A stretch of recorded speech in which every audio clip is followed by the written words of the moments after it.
Alright, got the boy from daycare. About to head out. I don't know what we're gonna do, guys. We're literally walking to the car and I'm like, what are we gonna do? Do I want to go to the mall? It's 5. Hi, cutie. Yeah, I know you want the phone. We're gonna do grocery shopping. Ooh! Or are we gonna go to the other mall that's much closer? I don't know yet. I don't know.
You coming up here? When you have a spouse that's sick and a baby to take care of, it's really hard to find time to film.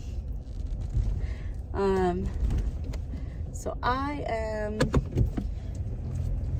just driving to get Steve a couple of things from the store before tomorrow. I hope to actually be able to go to the grocery store. But for now,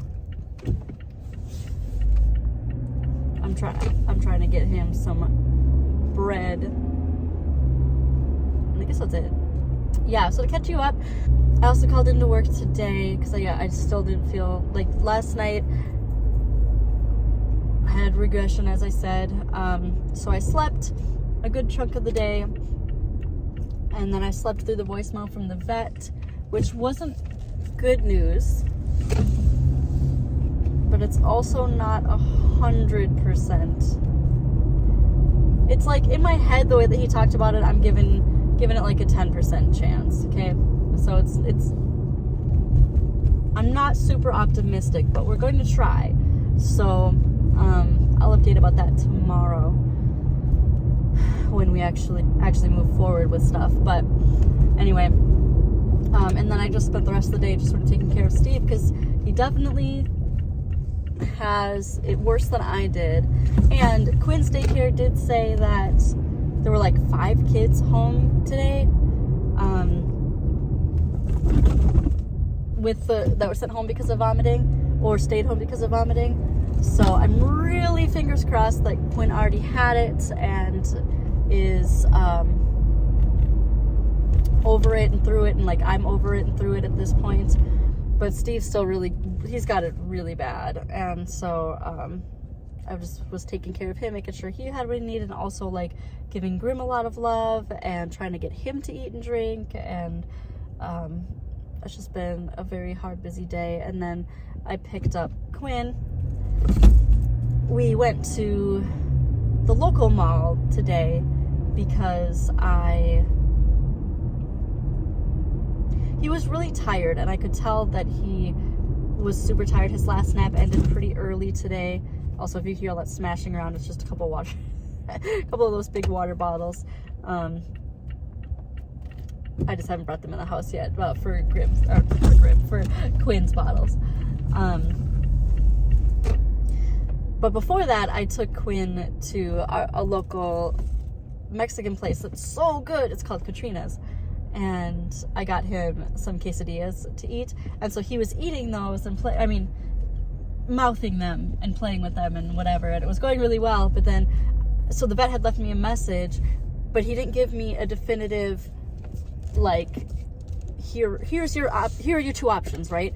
do this to keep him alive or put him down, okay? His answer was basically like, you could do this, you could do this, you could do this, you could do this. I don't know what the right answer is basically what he said. And so he called me back, obviously, at the end of the workday to talk about it. So we talked through sort of like all the options. And so, like, imagine like we're having this like really serious conversation, you know, about what to do about my cat. And then also Quinn is eating quesadilla, throwing quesadilla on the floor, spilling the water, putting his foot in the water, getting antsy because I'm not paying attention to him, you know. It's just a lot in the middle of this restaurant. I mean, it's like a fast cash restaurant, but yeah, it was just really funny. So like, it's just like the comedy of the situation. Like, if people knew what I was talking to him about, like, they probably thought I was just on the phone with whoever. And it's like, no. We're going to, if we're looking at a spectrum of treatment, like 0 being just go to straight euthanize, 100 being like go the most aggressive route, I'd say we're at like 50 or 60 maybe. We're like, I think we're doing like the more middle path. So basically we're gonna try something and see how he reacts to it before moving forward to the next step, because some of it is like his age, what can he tolerate, you know, and what would be good for him. So he said, you know, like, what would be scientifically optimal would be for me to drop him off tomorrow for 24 to 48 hours to get fluids in him and basically do like a baby dialysis, like flush him out. But he's like, 1, he's so old, but 2, I know for him in particular that will not probably go well health-wise. He gets so, that's the thing, right? Just like humans, right? Like, he gets so depressed if he has to be at the vet, or has anything happen to him. Like, the 2 major things he's had happen in his life, like, I thought he was going to die of depression when he had the cone on after he had a surgery, like over a decade ago. And he was so depressed about the cone that he like stopped eating, was withdrawing, hiding in the corner. It was just like such a big deal. And then when we got his iodine radiation for his thyroid nodule, and we had to isolate him, he meowed and screamed until he had no voice anymore. And so we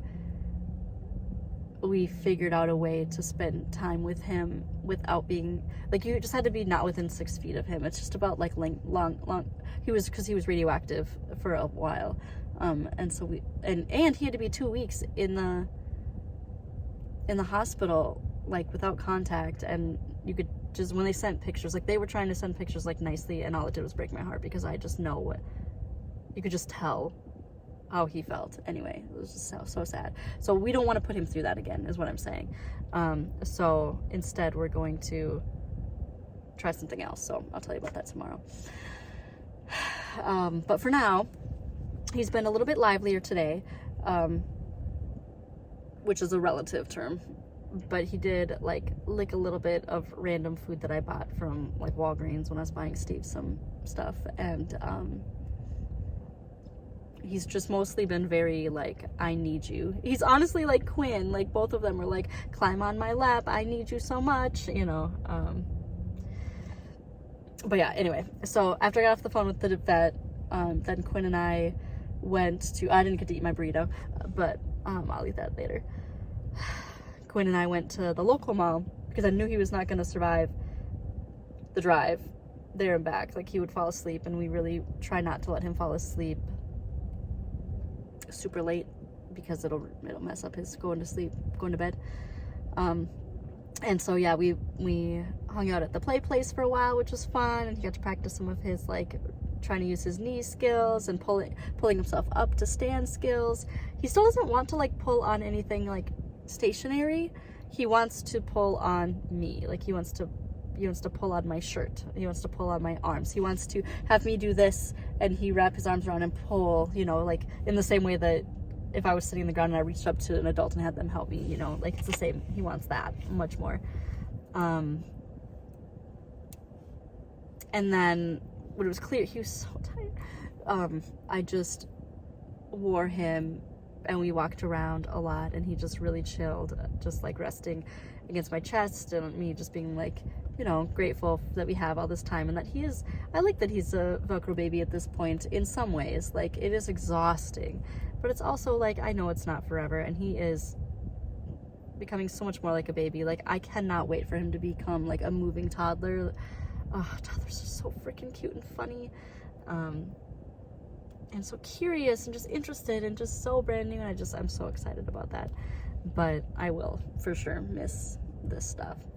So we did that for a while. I just was basically trying to push it until it's like his wake window is going to be a little longer than it is ideal, and so I was just trying to use up as much time as I could and trying to get the balance. But still, he fell asleep, or he tried to fall asleep the second I started driving home, and it's not even a long drive. It's like 10 minutes maybe. And he was like trying to sleep so bad. But we got home, checked in with Steve, checked in with Graham. I caught him up on the day, gave Quinn a bath, got him ready for bed, fed him, and put him down. And so now I am outside our local grocery store, our local Cub, and I'm just gonna grab a couple things for Steve. What I showed you earlier, there's people leaving. What I showed you earlier was my ring from Lupin Lane, aka from Hannah, that I bought at her event. I think I got it a little too big. It was, this is a panic, and they had me try on the ring sizer, and I just think it's a little too big, but it happens to me all the time.